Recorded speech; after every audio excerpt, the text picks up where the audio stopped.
ಸ್ನೇಹಿತರೆ ನಮಸ್ಕಾರ. ಎಲ್ಲರಿಗೂ ಸ್ಟಡಿ ಪಾರ್ಟ್ನರ್ ಯೂಟ್ಯೂಬ್ ಚಾನಲ್ಗೆ ಸ್ವಾಗತ.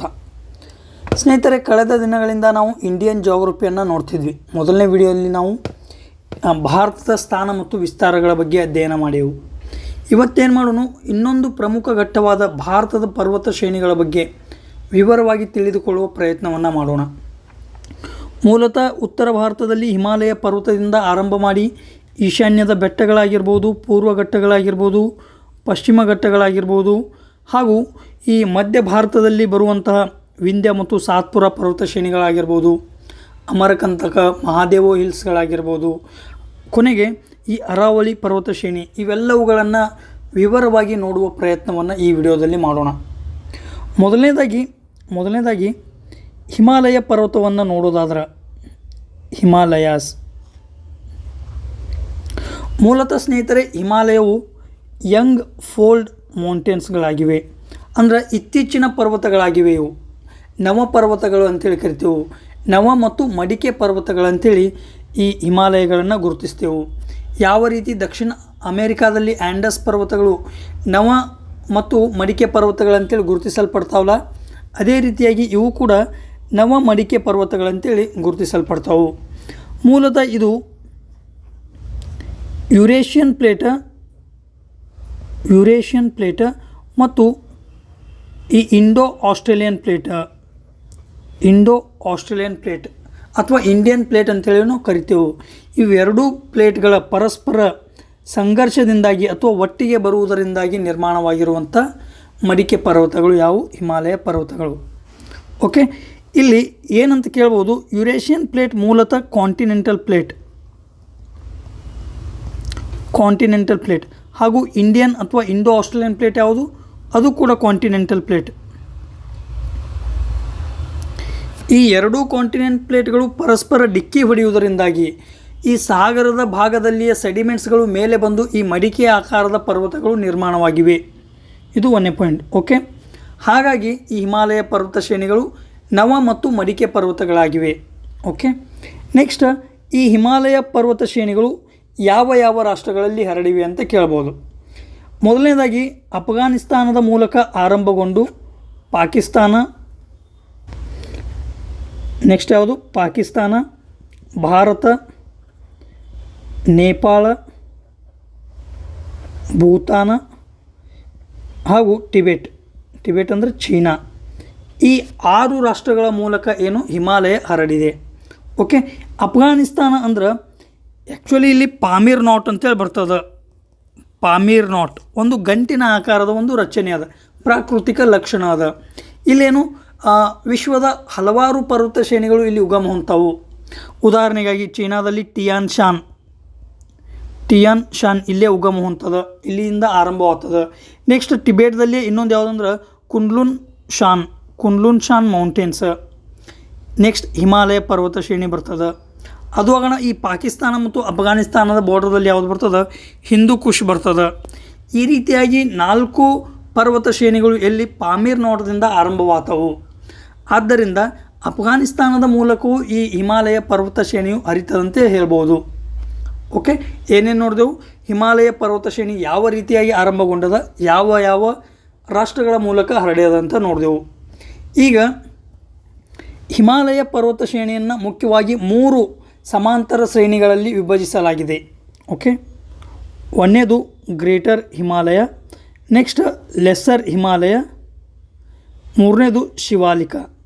ಓಕೆ, ಈ 3 ಸಮಾಂತರ ಶ್ರೇಣಿಗಳನ್ನು ಮಾಡಲಾಗಿದೆ. ಈ 3ಗಳನ್ನು ವಿವರಿಸುವ ಮೊದಲು ಏನು ಮಾಡೋಣ, ಈ ಗ್ರೇಟರ್ ಹಿಮಾಲಯ ಅಥವಾ ಹಿಮಾದ್ರಿಯ ಉತ್ತರಕ್ಕೆ ಇರುವ ಭಾಗವನ್ನು ಏನಂತ ಕರಿತೇವೆ? ಟ್ರಾನ್ಸ್ ಹಿಮಾಲಯ ಅಂತೇಳಿ ಗುರುತಿಸಲ್ಪಡ್ತದೆ. ಮೂಲತಃ ಈ ಗ್ರೇಟರ್ ಹಿಮಾಲಯದ ಉತ್ತರ ಭಾಗದಲ್ಲಿ ಏನದ? ಟಿಬೇಟ್ ಪ್ರಸ್ಥಭೂಮಿ, ಟಿಬೇಟಿಯನ್ ಪ್ಲ್ಯಾಟ್ಯೂ ಕಂಡು ಬರ್ತದೆ.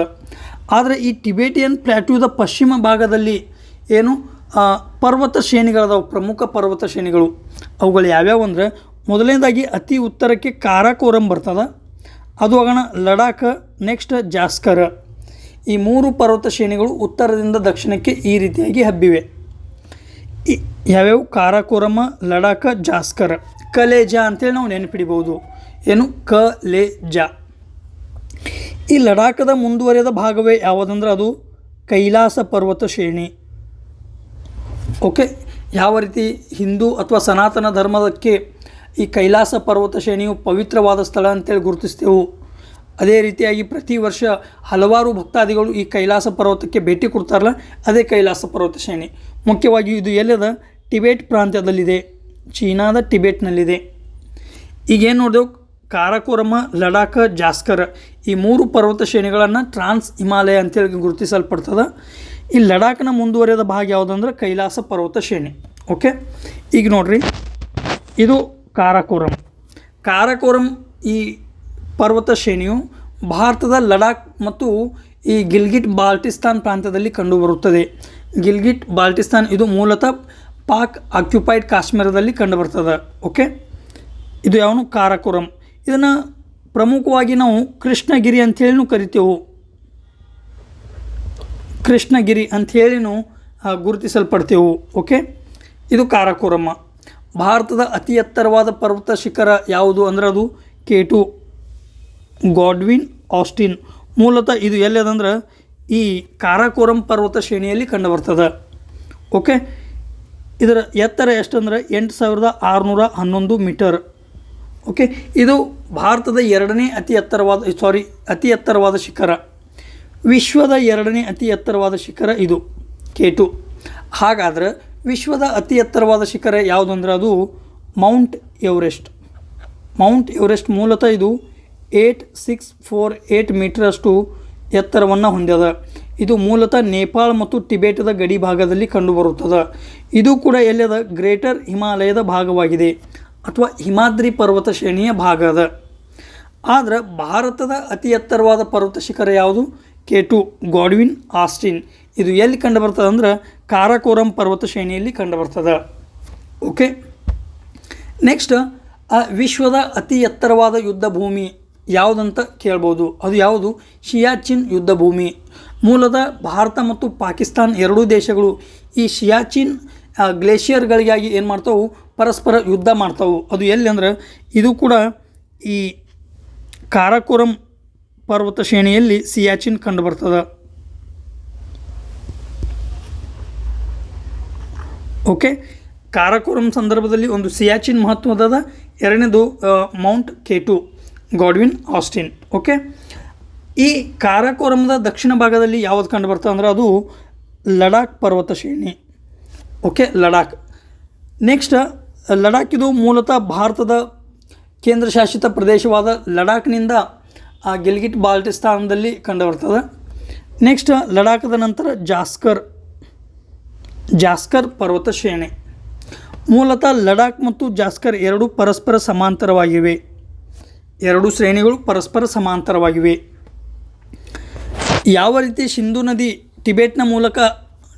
ಟಿಬೇಟ್ನಲ್ಲಿ ಹುಟ್ಟಿ ಭಾರತಕ್ಕೆ ಏನು ಎಂಟ್ರಿ ಆಗ್ತದಲ್ಲ, ಈ ಎರಡೂ ಪರ್ವತ ಶ್ರೇಣಿಗಳಿಂದ ಎರಡೂ ಪರ್ವತ ಶ್ರೇಣಿಗಳ ಮಧ್ಯದಿಂದ ಮುಂದೆ ಬಂದು ಏನು ಪಾಕಿಸ್ತಾನವನ್ನು ಸೇರ್ತದೆ. ಸೊ ಇಲ್ಲಿ ಏನು ನೆನಪಿಡಬೇಕು, ಭಾರತದ ಸಿಂಧೂ ನದಿ ಅಥವಾ ಭಾರತದಲ್ಲಿ ಸಿಂಧೂ ನದಿಯು ಯಾವ ಎರಡು ಪರ್ವತ ಶ್ರೇಣಿಗಳಿಂದ ಹಾದು ಹೋಗುತ್ತದೆ ಅಂದರೆ ಅದು ಲಡಾಖ್ ಮತ್ತು ಜಾಸ್ಕರ್ ಪರ್ವತ ಶ್ರೇಣಿಗಳ ಮಧ್ಯದಿಂದ ಹಾದು ಹೋಗುತ್ತದೆ. ಓಕೆ, ಇದು ಆಯಿತು.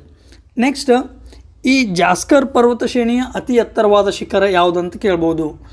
ಜಾಸ್ಕರ್ ಪರ್ವತ ಶ್ರೇಣಿಯ ಅತಿ ಎತ್ತರವಾದ ಶಿಖರ ಯಾವುದಂದ್ರೆ ಅದು ನಂಗಾ ಪರ್ವತ. ಸ್ನೇಹಿತರೆ, ಮೂಲತಃ ನಂಗಾ ಪರ್ವತ ಯಾವ ದೃಷ್ಟಿಯಿಂದ ನಮಗೆಲ್ಲರಿಗೂ ಗೊತ್ತಂದ್ರೆ ಈ ಹಿಮಾದ್ರಿ ಅಥವಾ ಗ್ರೇಟರ್ ಹಿಮಾಲಯ ಈ ವಾಯುವ್ಯ ಭಾಗದಲ್ಲಿ ಅಥವಾ ಪಶ್ಚಿಮ ಭಾಗ ಅಂತ ಕರಿಬೋದು. ನಂಗಾ ಪರ್ವತದಲ್ಲಿ ಹುಟ್ಟಿ ಅಥವಾ ನಂಗಾ ಪರ್ವತದಲ್ಲಿ ಆರಂಭವಾಗಿ ಪೂರ್ವದ ನಾಮ್ಚಾ ಬರುವಾದವರೆಗೆ ಹರಿದಿದೆ ಅಂಥೇಳಿ ನೋಡ್ತೇವೆ. ಆದರೆ ಮೂಲತಃ ಈ ನಂಗಾ ಪರ್ವತ ಇರುವುದು ಜಾಸ್ಕರ್ ಪರ್ವತ ಶ್ರೇಣಿಯಲ್ಲಿ. ಓಕೆ, ಇದಿಷ್ಟು ಈ ಟ್ರಾನ್ಸ್ ಹಿಮಾಲಯ ಆಯಿತು. ಇನ್ನೊಂದು ಯಾವುದು ಬಿಟ್ಟೆವು? ಕೈಲಾಸ ರೇಂಜ್ ಅನ್ನೋದು ಬಿಟ್ಟೆವು, ಕೈಲಾಸ ಪರ್ವತ ಶ್ರೇಣಿ. ಇದನ್ನು ಮೂಲತಃ ಲಡಾಖ್ ಪರ್ವತ ಶ್ರೇಣಿಯ ಮುಂದುವರೆದ ಭಾಗ ಅಂತ ಕರಿತೇವೆ. Extended part of Ladakh range ಅಂತೇಳಿ ಗುರುತಿಸಲಾಗ್ತದೆ. ಈ ಕೈಲಾಸ ರೇಂಜ್ ಒಳಗೆ ಅಥವಾ ಕೈಲಾಸ ಪರ್ವತ ಶ್ರೇಣಿಯಲ್ಲಿ ಅತಿ ಎತ್ತರವಾದ ಪರ್ವತ ಶಿಖರ ಯಾವುದು ಅಂದ್ರೆ ಅದು ಮೌಂಟ್ ಕೈಲಾಸ್. ಓಕೆ, ಇದಷ್ಟು ಈ ಟ್ರಾನ್ಸ್ ಹಿಮಾಲಯವನ್ನು ನೋಡಿದೆವು. ಈಗೇನು ನೋಡೋಣ? ಪ್ರಮುಖವಾಗಿ ಭಾರತದ ಹಿಮಾಲಯ ಪರ್ವತ ಶ್ರೇಣಿಗಳನ್ನು ನೋಡೋಣ. ಆಗಲೇ ಹೇಳಿದಾಗೆ ಹಿಮಾಲಯ ಪರ್ವತದಲ್ಲಿ 3 ಶ್ರೇಣಿಗಳನ್ನು ಕಾಣ್ತೇವೆ. ಇದೇನು ಗ್ರೇಟರ್ ಹಿಮಾಲಯ, ಇದನ್ನೇ ನಾವು ಹಿಮಾದ್ರಿ ಅಂತೇಳಿ ಕರಿತೀವಿ. ಓಕೆ, ಈ ಹಿಮಾದ್ರಿಯು ಮೂಲತಃ ಜಾಸ್ಕರ್ ಪರ್ವತ ಶ್ರೇಣಿಯಲ್ಲಿ ನಂಗಾ ಪರ್ವತ ಅಂದಿದ್ದೇವಲ್ಲ, ಆ ನಂಗಾ ಪರ್ವತದಿಂದ ಆರಂಭವಾಗಿ ಪೂರ್ವದ ನಾಮ್ಚಾ ಬರ್ವಾದವರೆಗೆ ಹರಡಿದೆ. ನಂಗಾ ಪರ್ವತದಿಂದ ನಾಮ್ಚಾ ಬರ್ವಾದವರೆಗೆ ಹರಡಿದೆ. ಇಲ್ಲಿ ಕೂಡ ಸಿಂಟೆಕ್ಚುವಲ್ ಬೆಂಡ್ ಅದ, ಇಲ್ಲಿ ಕೂಡ ಸಿಂಟೆಕ್ಚುವಲ್ ಬೆಂಡ್ ಅದ. ಓಕೆ, ಸಿಂಟೆಕ್ಚುವಲ್ ಬೆಂಡ್ ಅದ, ಯು ಸೇಪರ್ ಟರ್ನ್ ಆಗ್ತದೆ. ಇಲ್ಲಿ ಏನು ಮಾಡ್ತದೆ, ಉತ್ತರ ದಕ್ಷಿಣವಾಗಿ ಈ ಪರ್ವತ ಶ್ರೇಣಿ ಈಶಾನ್ಯ ರಾಜ್ಯಗಳಲ್ಲಿ ಕಂಡುಬರ್ತದೆ. ಓಕೆ, ಇದು ಗ್ರೇಟರ್ ಹಿಮಾಲಯ. ಇದರ ಸರಾಸರಿ ಎತ್ತರ ಎಷ್ಟಂದ್ರೆ ಸಾಮಾನ್ಯವಾಗಿ 6000 ಮೀಟರ್ದಷ್ಟು ಸರಾಸರಿ ಎತ್ತರವನ್ನು ಹೊಂದಿದೆ. ಪೂರ್ವದಿಂದ ಪಶ್ಚಿಮ ಉದ್ದ ಎಷ್ಟು ಅಂದರೆ 2400 ಕಿಲೋಮೀಟರ್ದಷ್ಟು ಪೂರ್ವ ಪಶ್ಚಿಮ ವ್ಯಾಪ್ತಿಯನ್ನು ಹೊಂದಿದೆ. ಅಗಲ ಎಷ್ಟದಂತ ಕೇಳ್ಬೋದು, 150ರಿಂದ 400 ಕಿಲೋಮೀಟರ್ಗಳಷ್ಟು ಅಗಲವಾಗಿದೆ. ಓಕೆ, ಜಗತ್ತಿನ ಪ್ರಸಿದ್ಧ ಮೌಂಟ್ ಎವರೆಸ್ಟ್ ಇದೇ ಶ್ರೇಣಿಯಲ್ಲಿ ಕಂಡುಬರುತ್ತದೆ. ಮೌಂಟ್ ಎವರೆಸ್ಟ್ ಎಲ್ಲಿ ಕಂಡುಬರ್ತದೆ ಅಂದ್ರೆ ಹಿಮಾದ್ರಿ ಪರ್ವತ ಶ್ರೇಣಿಯಲ್ಲಿ ಕಂಡುಬರ್ತದೆ. ಇದು ಸದಾ ಅಥವಾ ನಿರಂತರವಾಗಿ ಹಿಮಚ್ಛಾದಿತವಾಗಿರುತ್ತದೆ. ಉತ್ತರದಿಂದ ಬರುವ ಈ ಕೋಲ್ಡ್ ವಿಂಡ್ಸ್ಗಳಿಂದ ಭಾರತವನ್ನು ರಕ್ಷಣೆ ಮಾಡುವ ಕಾರ್ಯವನ್ನು ಈ ಹಿಮಾಲಯ ಪರ್ವತ ಶ್ರೇಣಿಗಳು, ಅದರಲ್ಲಿ ಮುಖ್ಯವಾಗಿ ಈ ಗ್ರೇಟರ್ ಹಿಮಾಲಯ ಮಾಡ್ತದೆ. ಓಕೆ ಸ್ನೇಹಿತರೆ, ಇದಷ್ಟು ಇಂಪಾರ್ಟೆಂಟ್ ಪಾಯಿಂಟ್ಸ್ ಅದು. ನೆಕ್ಸ್ಟ್ ಇಲ್ಲಿ ಯಾವ ರೀತಿಯಾಗಿ ಪ್ರಶ್ನೆಗಳನ್ನು ಕೇಳ್ಬೋದು ಅಂದ್ರೆ, ಕೆಲವು ಪರ್ವತ ಶಿಖರಗಳನ್ನು ಕೊಟ್ಟು ಪಶ್ಚಿಮದಿಂದ ಪೂರ್ವಕ್ಕೆ ಅರೇಂಜ್ ಮಾಡಿರಿ ಅಂತ ಕೇಳ್ಬೋದು. ಯಾವ ರೀತಿಯಾಗಿ ಕೇಳ್ಬೋದು ಅಂದ್ರೆ, ಸಪೋಸ್ ಈಗ comet, Nanda Devi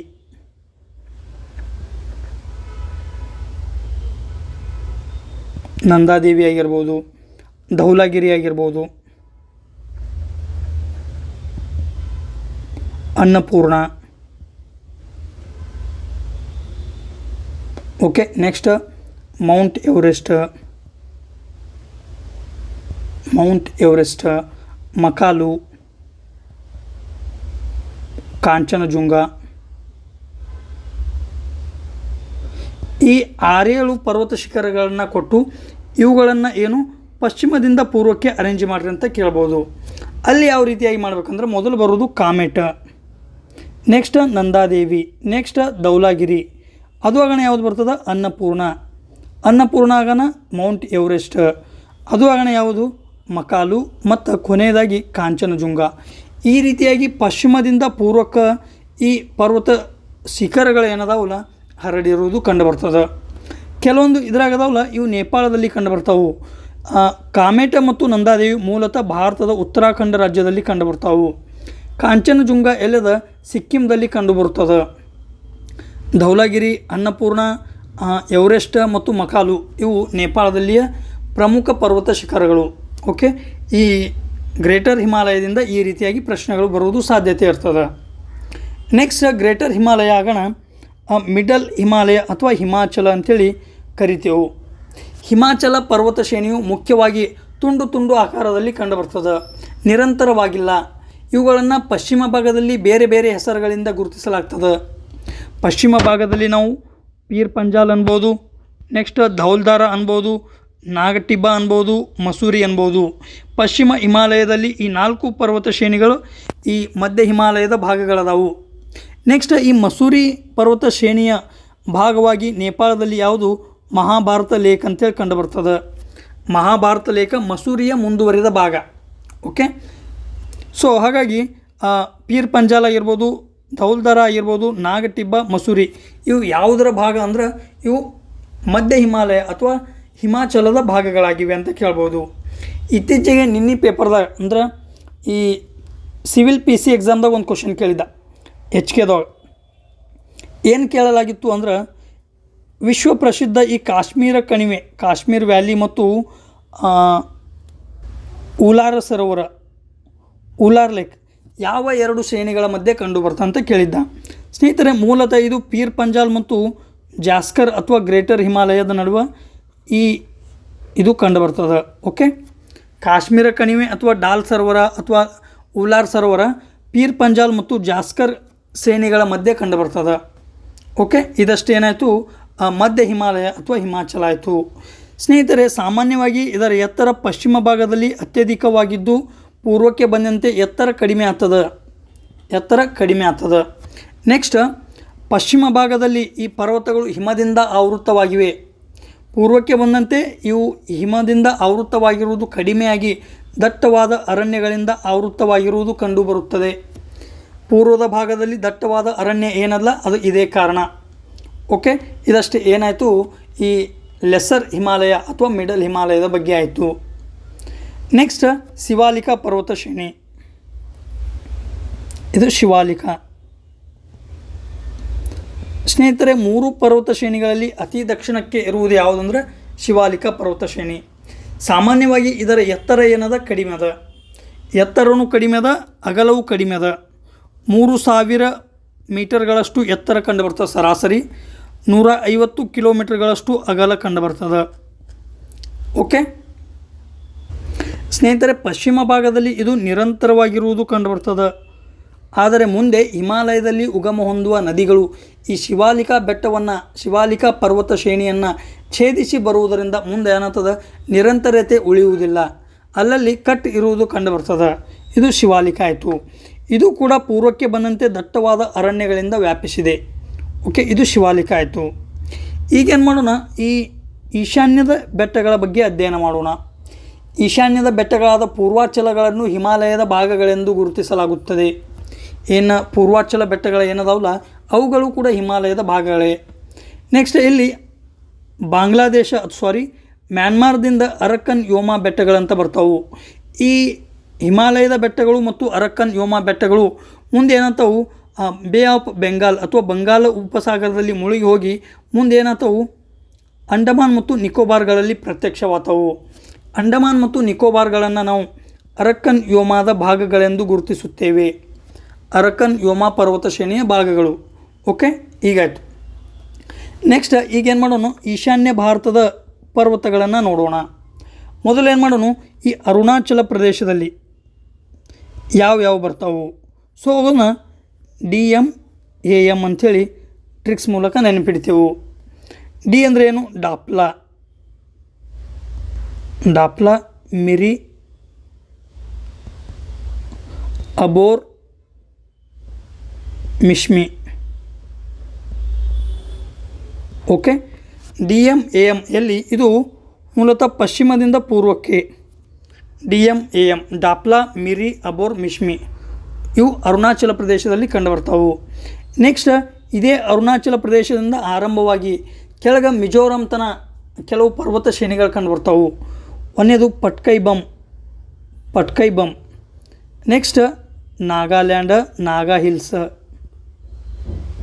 okay, Patkai Bum, Naga hills.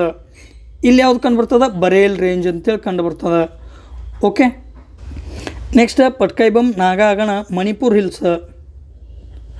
Hills ಆಗಣ ಮಿಜೋ ಹಿಲ್ಸ್. ಮಿಜೋರಾಮ್ದಲ್ಲಿ ಕಂಡುಬರ್ತದೆ. ಇದನ್ನೇ ನಾವು ಲುಷಾಯಿ ಹಿಲ್ಸ್ ಅಂತೇಳಿ ನಾವು ಕರಿತೇವೆ. ಮಿಜೋ ಹಿಲ್ಸ್ ಅಂದರೂ ಒಂದೇ, ಲುಷಾಯಿ ಹಿಲ್ಸ್ ಅಂದರೂ ಒಂದೇ. ಸೊ ಉತ್ತರದಿಂದ ದಕ್ಷಿಣಕ್ಕೆ ಯಾವುದಂದ್ರೆ ಪಟ್ಕೈ ಬಮ್ ಮೊದಲ ಅರುಣಾಚಲ ಪ್ರದೇಶದಲ್ಲಿ ಕಂಡುಬರ್ತದೆ. Next Naga hills, Nagaland. Next Manipur hills, ಅದಾಗಣ ಲುಷಾಯಿ ಅಥವಾ ಮಿಜೋ ಹಿಲ್ಸ್ ಕಂಡುಬರ್ತಾವೆ. ಇದೇನು ಉತ್ತರದಿಂದ ದಕ್ಷಿಣ. ಇಲ್ಲಿ ಅರುಣಾಚಲ ಪ್ರದೇಶದಲ್ಲಿ DMAM ಡಾಪ್ಲಾ, ಮಿರಿ, ಅಬೋರ್, ಮಿಶ್ಮಿ. ಓಕೆ, ಇದು ಆಯಿತು. ಈಗ ಮೇಘಾಲಯದಲ್ಲಿ ಪ್ರಮುಖ ಪರ್ವತ ಶ್ರೇಣಿಗಳು ಕಂಡುಬರ್ತಾವೆ. ಅವು ಯಾವುವಂದ್ರೆ ಗ್ಯಾರೋ, ಖಾಸಿ, ಜೈಂತಿಯಾ. ಈ 3 ಪ್ರಮುಖ ಪರ್ವತ ಶ್ರೇಣಿಗಳದಾವು. ಇದೇ ಕಾಶಿ ಪರ್ವತ ಶ್ರೇಣಿಯಲ್ಲಿ ಭಾರತದ ಅಥವಾ ವಿಶ್ವದ ಅತಿ ಹೆಚ್ಚು ಮಳೆ ಎಲ್ಲಿ ಆಗ್ತದೆ, ಕಾಶಿ ಪರ್ವತ ಶ್ರೇಣಿಯ ಮೌಸಿನ್ ರಾಮ್ ಪ್ರದೇಶದಲ್ಲಿ ಆಗ್ತದೆ. ಮೌಸಿನ್ ರಾಮನನ್ನು ಗೊತ್ತಿರ್ಬೋದು. ಯಾವ ರೀತಿಯಾಗಿ ಕೇಳ್ಬೋದು, ಮೌಸಿನ್ ರಾಮ್ ಪ್ರದೇಶ ಯಾವ ಪರ್ವತ ಶ್ರೇಣಿಯಲ್ಲಿ ಅದ, ಅದು ಕಾಶಿ ಪರ್ವತ ಶ್ರೇಣಿ. ಗ್ಯಾರೋ, ಕಾಶಿ, ಜೈಂತಿಯಾ ಇದು ಕೂಡ ಏನಾಯಿತು, ಪಶ್ಚಿಮದಿಂದ ಪೂರ್ವದ ಕಡೆಗಿನ ಪರ್ವತ ಶ್ರೇಣಿಗಳದು. ಈಗ ಎಲ್ಲಿ ನೋಡಿದೆವು ನಾವು, ನಾರ್ತ್ ಈಸ್ಟರ್ನ್ ನೋಡಿದೆವು. ಹಾಗಾದ್ರೆ ಈಶಾನ್ಯ ಭಾರತದಲ್ಲಿ ಅತಿ ಎತ್ತರವಾದ ಪರ್ವತ ಶಿಖರ ಯಾವುದಂತ ಕೇಳ್ಬೋದು. ಅದು ಯಾವುದಂದ್ರೆ ಮೌಂಟ್ ಸಾರಾಮತಿ.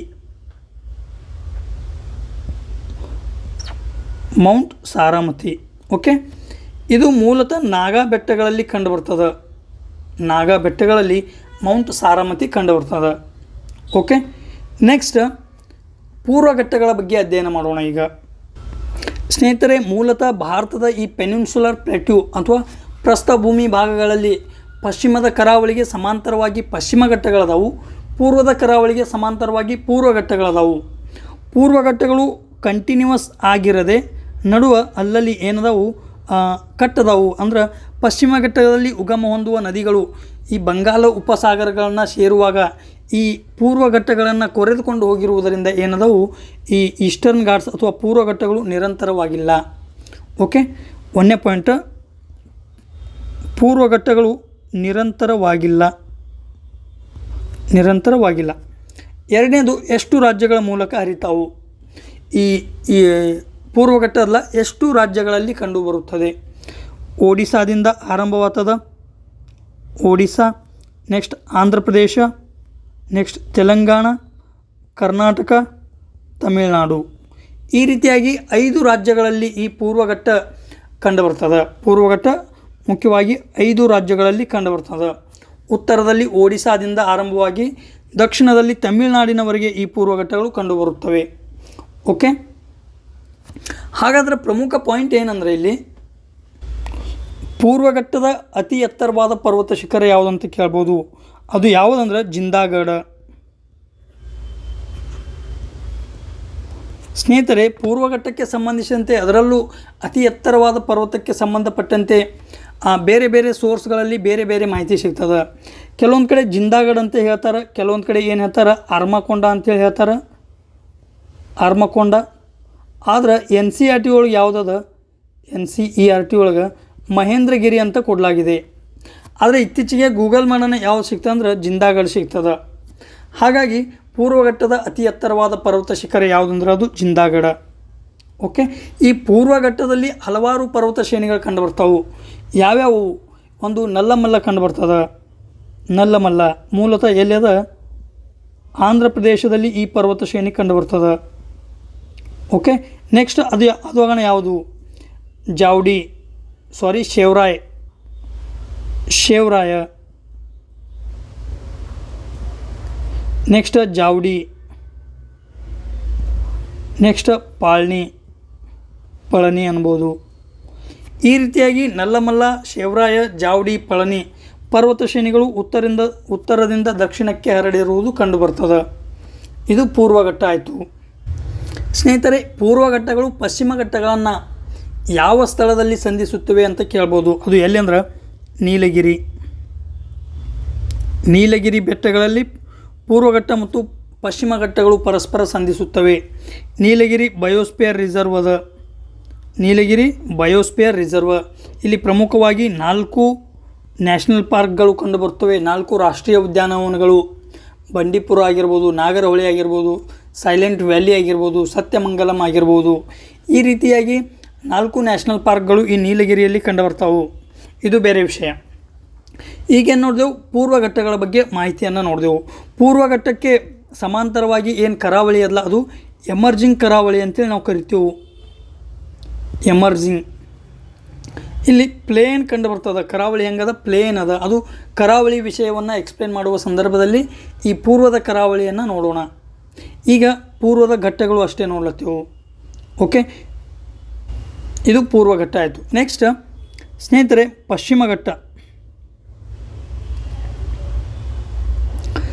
ಈ ಪಶ್ಚಿಮ ಘಟ್ಟದಲ್ಲಿ ಪಶ್ಚಿಮ ಕರಾವಳಿಗೆ ಸಮಾಂತರವಾಗಿ ಪಶ್ಚಿಮ ಘಟ್ಟಗಳು ಹಬ್ಬಿದ್ದು ಮೂಲತಃ ಗುಜರಾತದಿಂದ ಆರಂಭವಾಗಿ ತಮಿಳುನಾಡಿನವರೆಗೆ ನಿರಂತರ ಪರ್ವತ ಶ್ರೇಣಿಗಳು ಯಾವುವು ಅಂದ್ರೆ ಅದು ಪಶ್ಚಿಮ ಘಟ್ಟದ ಪರ್ವತ ಶ್ರೇಣಿಗಳು. ಉತ್ತರದಲ್ಲಿ ಎತ್ತರ ಏನದ? ಕಡಿಮೆ ಅದ. ದಕ್ಷಿಣಕ್ಕೆ ಬಂದ ನಂತರ ಎತ್ತರ ಏನಾಗ್ತದ? ಹೆಚ್ಚಾಗುತ್ತಾ ಹೋಗುತ್ತದೆ.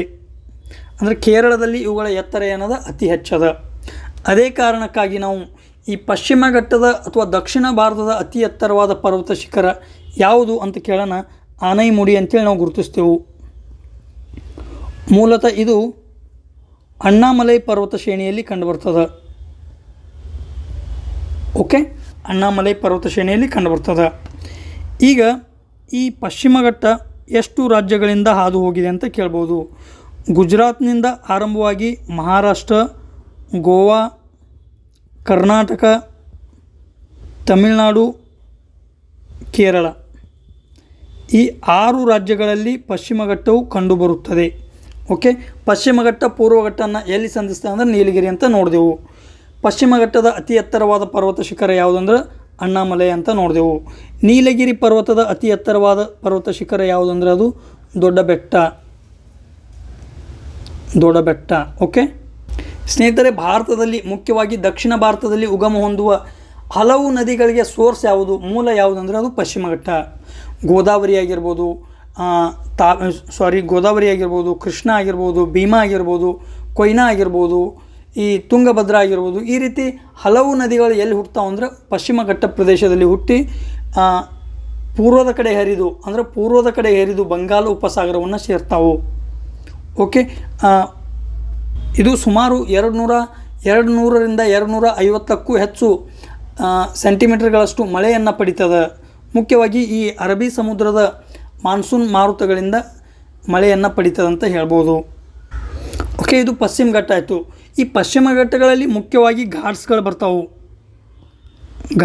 ಬರ್ತಾವೆ.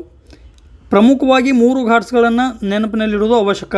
ಒಂದನೇದು Bhor Ghat, next Thal Ghat, next Pal Ghat. Okay, Bhor ಘಾಟಲ್ಲಿ ಮುಂಬೈ ಮತ್ತು ಪುಣೆ ನಡುವೆ ಈ ಬೋರ್ ಘಾಟ್ ಕಂಡುಬರ್ತದೆ. ಥಾಲ್ ಘಾಟ್ ಮುಂಬೈ ಮತ್ತು ನಾಸಿಕ್ ನಡುವೆ ಕಂಡುಬರ್ತದೆ. ಪಾಲ್ ಘಾಟ್ ಎಲ್ಲಿ ಕೊಯಮತ್ತೂರು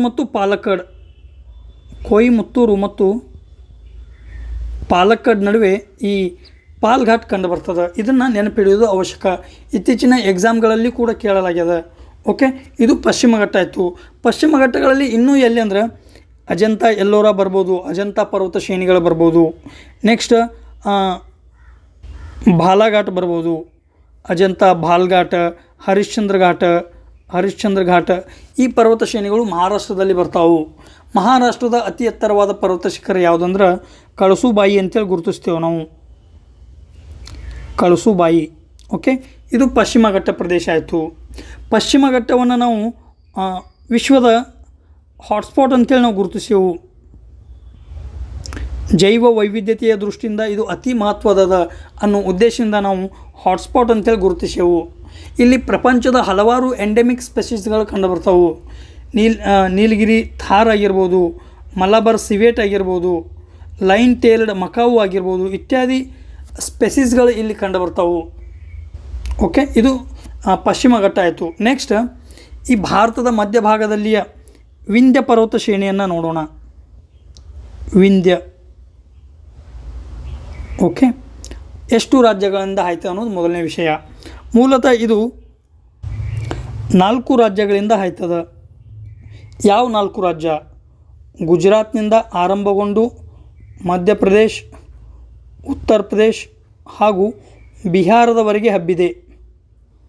ಸೊ ವಿಂಧ್ಯ ಪರ್ವತ ಶ್ರೇಣಿಯು ಗುಜರಾತ್, ಮಧ್ಯಪ್ರದೇಶ್, ಉತ್ತರ ಪ್ರದೇಶ್, ಬಿಹಾರ್ 4 ರಾಜ್ಯಗಳ ಮೂಲಕ ಹಾದು ಹೋಗಿದೆ. ಓಕೆ, ಹಲವಾರು ನದಿಗಳಿಗೆ ಉಗಮ ಸ್ಥಾನವಾಗಿ ನದಿ ನೀರನ್ನು ನೀಡ್ತದೆ. ಉದಾಹರಣೆಗಾಗಿ ಇಲ್ಲಿ ಕೆನ್ ಆಗಿರ್ಬೋದು, ಬೆಟ್ವಾ ಆಗಿರ್ಬೋದು, ಶಿಂದ್ ಆಗಿರ್ಬೋದು, ಚಂಬಲ್ ಆಗಿರ್ಬೋದು, ಈ 4 ನದಿಗಳು ವಿಂಧ್ಯ ಪರ್ವತ ಶ್ರೇಣಿಯಲ್ಲಿ ಉಗಮ ಹೊಂದವು. ನೆಕ್ಸ್ಟ್ ಯಮುನಾ ನದಿಗೆ ಸೇರ್ತಾವೆ ಈ ನದಿಗಳು. ಕೆನ್, ಬೆಟ್ವಾ, ಶಿಂದ್, ಚಂಬಲ್. ಕೆನ್, ಬೆಟ್ವಾ ನದಿಗಳನ್ನು ಇತ್ತೀಚೆಗೆ ಲಿಂಕ್ ಮಾಡುವ ಯೋಜನೆಯನ್ನು ಕೇಂದ್ರ ಸರ್ಕಾರ ಹಮ್ಮಿಕೊಳ್ಳಲಾಗಿದೆ. ಕೆನ್ದಲ್ಲಿಯ ಹೆಚ್ಚುವರಿ ನೀರನ್ನು ಈ ಬೆಟ್ವಾ ನದಿಗೆ ಸೇರಿಸುವ ಮೂಲಕ ಅಲ್ಲಿಯ ಪ್ರದೇಶಗಳಲ್ಲಿ ನೀರಾವರಿ ಸೌಲಭ್ಯವನ್ನು ಒದಗಿಸುವುದು.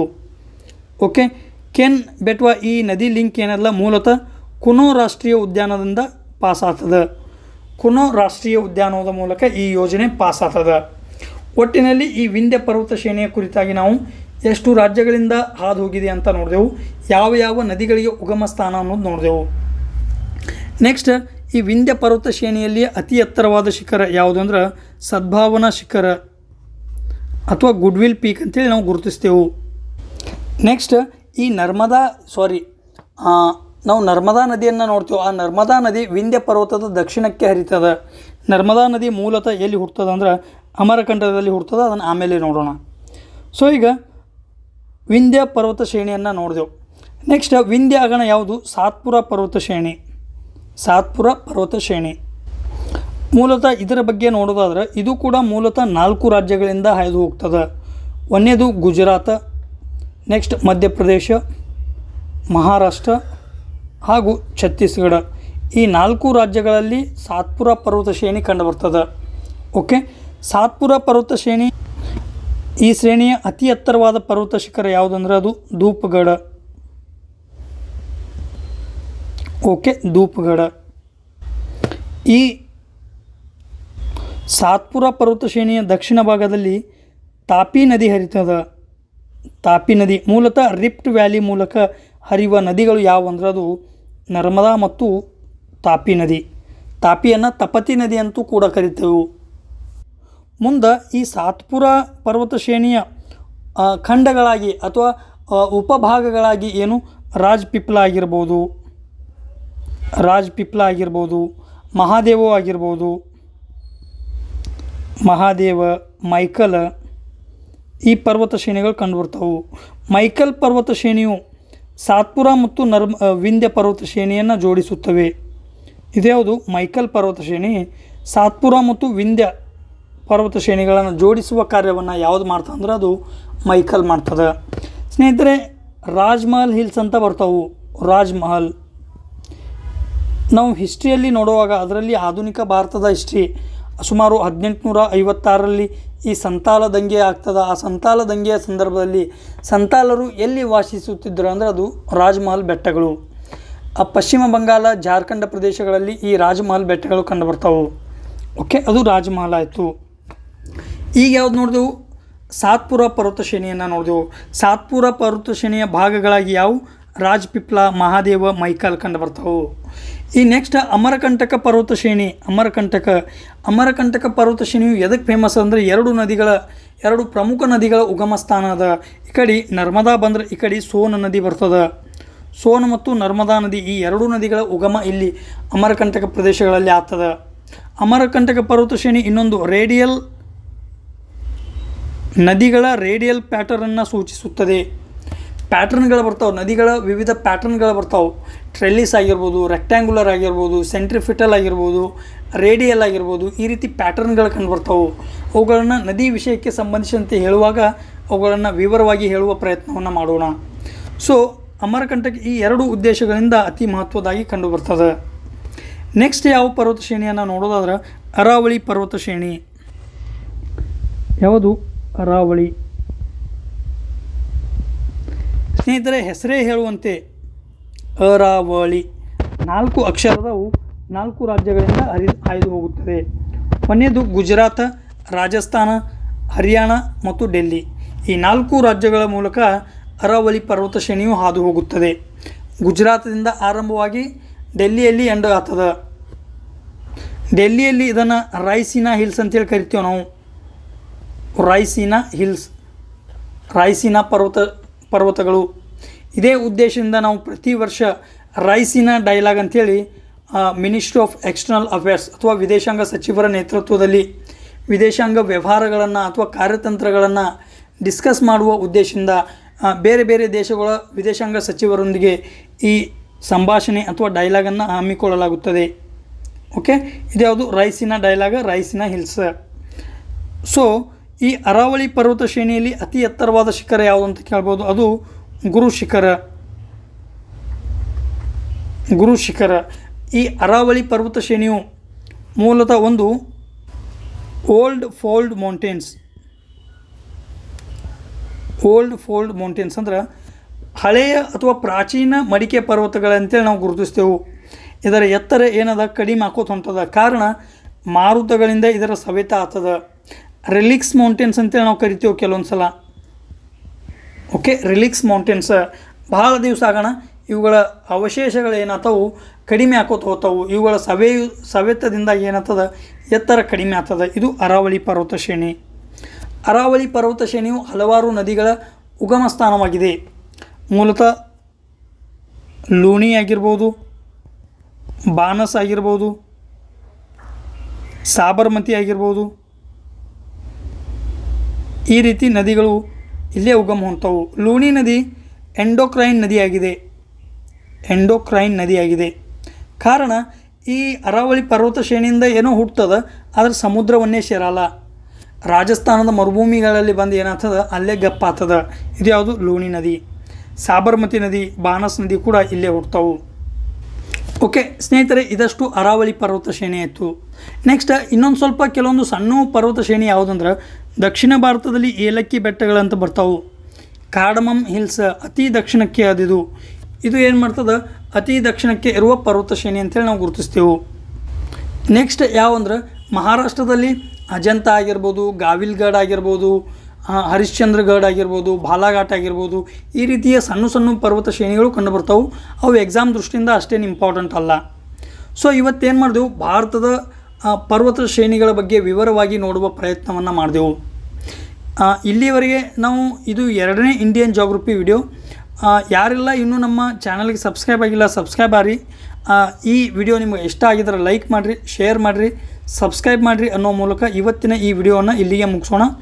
ನೆಕ್ಸ್ಟ್ ಏನು ಮಾಡೋಣ, ಭಾರತದ ನದಿ ವ್ಯವಸ್ಥೆಗಳ ಬಗ್ಗೆ ಅಧ್ಯಯನ ಮಾಡೋಣ. ವಿವರವಾಗಿ ಭಾರತದ ಎಲ್ಲ ನದಿಗಳನ್ನು, ಅವುಗಳ ಉಪನದಿಗಳಾಗಿರ್ಬೋದು, ಅವುಗಳ ಮೇಲೆ ನಿರ್ಮಾಣವಾದಂಥ ಡ್ಯಾಮ್ಗಳ ಬಗ್ಗೆ ಆಗಿರ್ಬೋದು, ಯಾವ ಯಾವ ಜಲಪಾತ ಯಾವ ನದಿಗಳ ಮೇಲೆ ನಿರ್ಮಾಣವಾಗಿವೆ ಅನ್ನೋದನ್ನು ವಿವರವಾಗಿ ಅಧ್ಯಯನ ಮಾಡುವ ಪ್ರಯತ್ನವನ್ನು ಮುಂದಿನ ವಿಡಿಯೋದಲ್ಲಿ ಮಾಡೋಣ. ಸೊ ಹಾಗಾಗಿ ಆ ಮುಂದಿನ ವಿಡಿಯೋ ತಲುಪಬೇಕಾದ್ರೆ ನೀವು ನಮ್ಮ ಚಾನಲ್ಗೆ ಸಬ್ಸ್ಕ್ರೈಬ್ ಆಗಬೇಕು. ಸೊ ಇದಷ್ಟು ಈ ವಿಡಿಯೋದಲ್ಲಿ ಹೇಳುತ್ತಾ ಇವತ್ತಿನ ವಿಡಿಯೋನ ಇಲ್ಲಿಗೆ ಮುಗಿಸೋಣ. Thank you. ಜೈ ಹಿಂದ್.